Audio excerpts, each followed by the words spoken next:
अयोध्या का भव्य रामलला का मंदिर बनकर तैयार हो चुका है। इस मंदिर की प्राण प्रतिष्ठा 22 जनवरी के दिन होगी।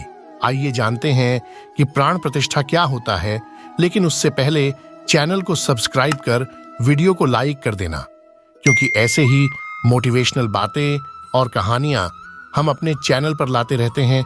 अयोध्या में राम मंदिर की प्राण प्रतिष्ठा की तैयारी जोर शोर से चल रही है।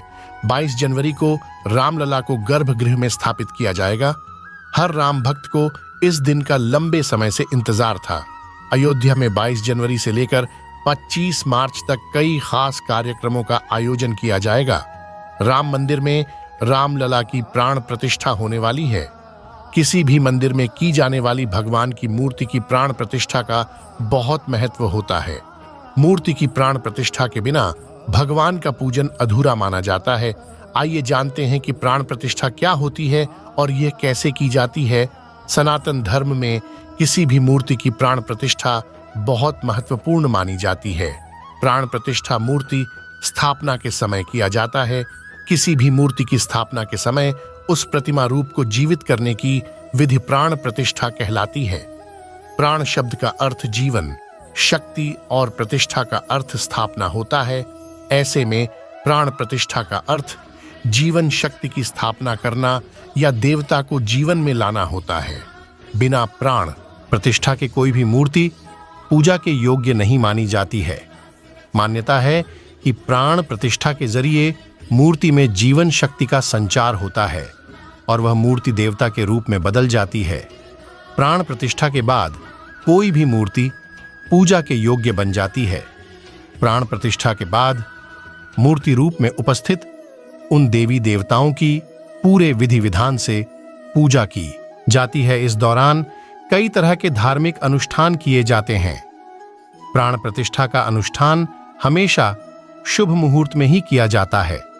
आइए जानते हैं प्राण प्रतिष्ठा की विधि। प्राण प्रतिष्ठा के लिए सबसे पहले प्रतिमा को गंगा जल या किसी भी पवित्र नदियों के जल से स्नान कराकर उसे स्वच्छ कर लिया जाता है। इसके बाद किसी स्वच्छ वस्त्र से मूर्ति को पोंछकर उसे नए वस्त्र पहनाए जाते हैं। इसके बाद प्रतिमा को शुद्ध और स्वच्छ स्थान पर विराजित किया जाता है। उस पर चंदन का लेप लगाकर उसका श्रृंगार किया जाता है। इसके बाद बीज मंत्रों का पाठ कर प्राण प्रतिष्ठा का अनुष्ठान किया जाता है। ये पंचोपचार कर विधि विधान से भगवान की पूजा की जाती है।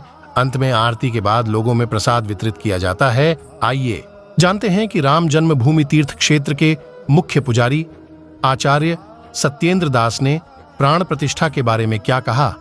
आचार्य सत्येंद्र दास ने कहा कि खरमास समाप्त होने के बाद 15-16 जनवरी से पूजा शुरू होगी। मूर्ति को या तो नगर भ्रमण या परिसर भ्रमण के लिए ले जाया जाएगा। राम जन्मभूमि तीर्थ क्षेत्र के मुख्य पुजारी आचार्य सत्येंद्र दास ने राम मंदिर के प्राण प्रतिष्ठा समारोह और उससे पहले के अनुष्ठानों के बारे में जानकारी दी। आचार्य सत्येंद्र दास ने बताया कि प्राण प्रतिष्ठा एक व्यापक अनुष्ठान है।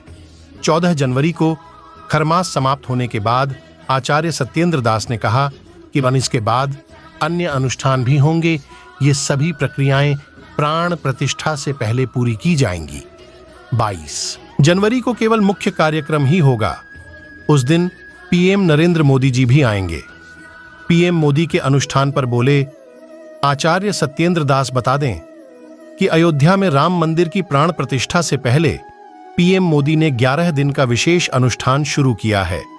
इसे लेकर आचार्य सत्येंद्र दास ने कहा कि यह अच्छा है कि पीएम मोदी प्रोटोकॉल जानते हैं और ऐसा कर रहे हैं। रामलला के प्रति इतना समर्पित होना उनके लिए अच्छे विचार को प्रदर्शित करता है। दोस्तों, आशा करते हैं वीडियो पसंद आया होगा। वीडियो को अंत तक देखने के लिए धन्यवाद।